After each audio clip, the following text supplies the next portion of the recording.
administration, but America's entire political structure.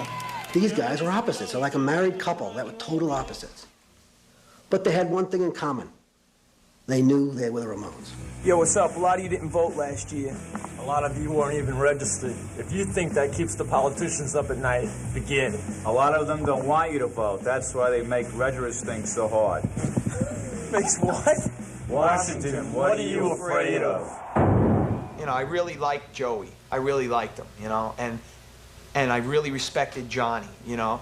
But like I said, Johnny was always kind of like a father figure to me, and it was hard to like have like a friendship with him. Me and Joey started to develop a good relationship, you know, and we started getting to be kind of friends, and that's when I think Johnny really didn't like me much for a while there. It's not that he didn't like me or whatever, or maybe he just was frustrated by me because he could not understand me. In fact, one time, Joey was really sick, and we were just doing show after show, and it was wintertime, and we were in the van. I said to Joey, I was like, you know, why don't you just say something? Why don't you just speak up and say that you can't do it? You know what I mean? This tour schedule is ridiculous, man. And the next morning, I walked down to the lobby, and Johnny was there, and he was like, who the fuck do you think you are? And just keep your mouth shut and do what you're told. And you know when you get so mad that the tears start to well up in your eyes? That's the point I was at.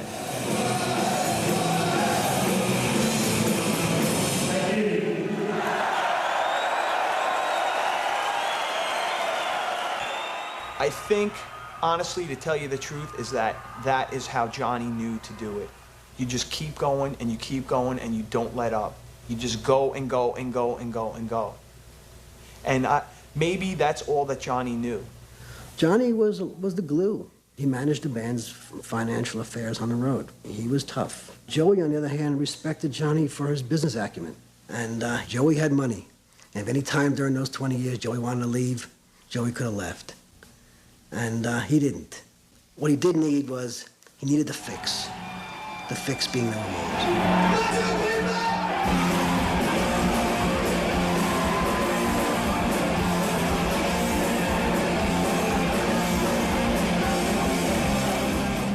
Up on stage, it's just another world up there, and nothing else matters. There's another whole high. That's probably one of the reasons they stayed together so long. The Ramones really are, it's honest and it's pure energy, and it gets handed down through the generations. The kind of fans that we have, it's not just one set person, you know, it's like kids into metal and alternative and all age people. You go to South America, they were like the Beatles down there. It's incredible.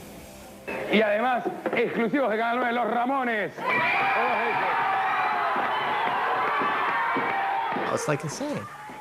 Going back to the airport, the kids were like following us in convoys of cars and hanging out of windows and stuff.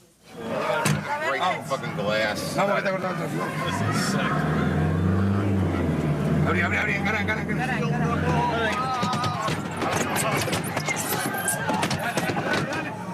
What the fuck is this? Damn it!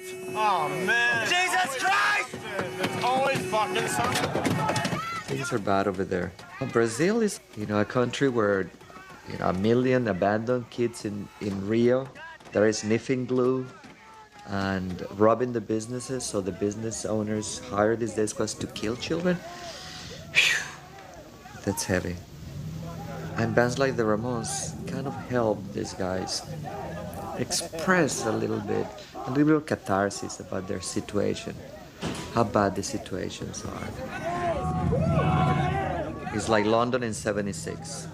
The kids see no future. And again, it's the rawness of the message that these kids get. Playing like the soccer stadium with 30,000 people, you know. Let's go!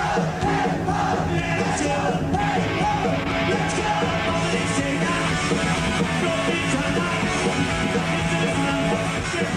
It's great.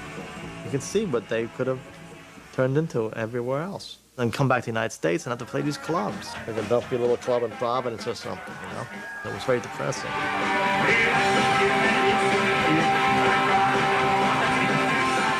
I guess, you know, it's a little tougher for a band that was the catalyst.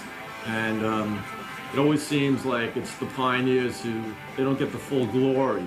Way, you know, it's like the bands that come after, because they do it a little differently, or they make it a little, they compromise the sound, and so they break through, or they, you know, they're a little more of a mainstream kind of an act kind of a thing.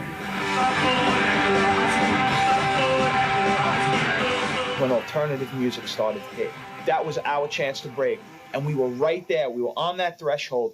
Plus, you had everybody from Nirvana to Soundgarden trumpeting, you know, yeah, the Ramones, Rancid, all the biggest selling bands. We fit in with those bands, and we just couldn't break it.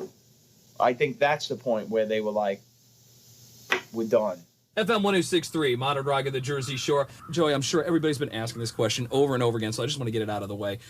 Adios Amigos supposedly is the title because you guys are supposedly calling it quits, but then there's been talk on the internet that maybe you're not. I mean, no, this is probably our last area performance. We made an agreement. We've been doing this for 21 years, and you know, it's been great and all, but this is gonna be our last album, studio album, and the band's gonna we're calling it a retirement as of maybe next February.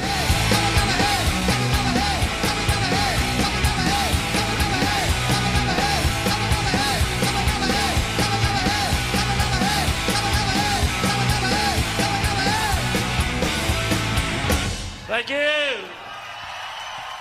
Very weird at the end of the last show. You know, I just went in there, changed my clothes, just walked out. Yeah. Say goodbye to anybody? Not that I remember. Maybe I said, you know, see you later. I don't know. You know, Joey took everything that was wrong with him and made it beautiful, which I always thought was the greatest thing about Joey, you know, like, and the whole philosophy of punk, and you know, you take everything that's shitty and you celebrate it and make it good. But he was, to thousands, hundreds of thousands, millions of people, a liberator. He liberated them from their own sense of failure, unpopularity. Joey was a hero because he overcame the odds. He triumphed over geekiness, and he started off an alien in the world in which he was raised.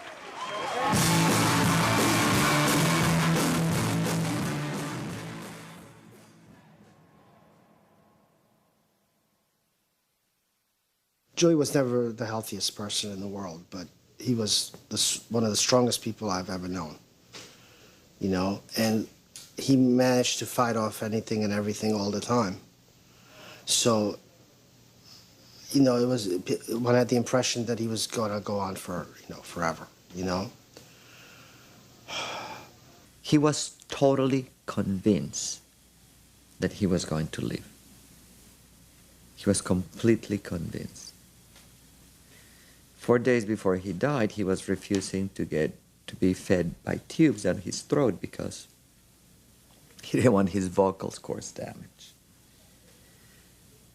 But at this time, you know, of course, you know, I didn't want to accept that he didn't like me or wasn't my friend or didn't care or thought I had something against him, you know. So I blame it on the mother and the brother and Arturo, you know, anybody but him, you know. And so, you know, why couldn't I have had one last conversation with the guy? If you don't get along with somebody, to all of a sudden go, well, I should have talked or something. I don't know. I mean, I'm only going to be the way I'd want someone to react to me. You know? And if I didn't like someone, I wouldn't want them calling me up if I was dying. I wouldn't want them having regrets for not talking to me. I'm happy that they didn't talk to me. You know, I couldn't, you know, if I'm gone, that's how it goes. You know? I assumed because of the way he looked, you know. He didn't want me to see him in this condition, you know, which was very painful for me because, you know, I wanted to connect with him, you know. Yeah, no, I cared. I mean, I cared, but, you know, I cared because I couldn't help but care. I cared, you know. You know, I was wondering, why am I caring so much? But I cared, you know. I was questioning it to myself. Why am I caring? I'm depressed for the whole week here. I'm sad. Why am I feeling this way? I didn't really get along. So it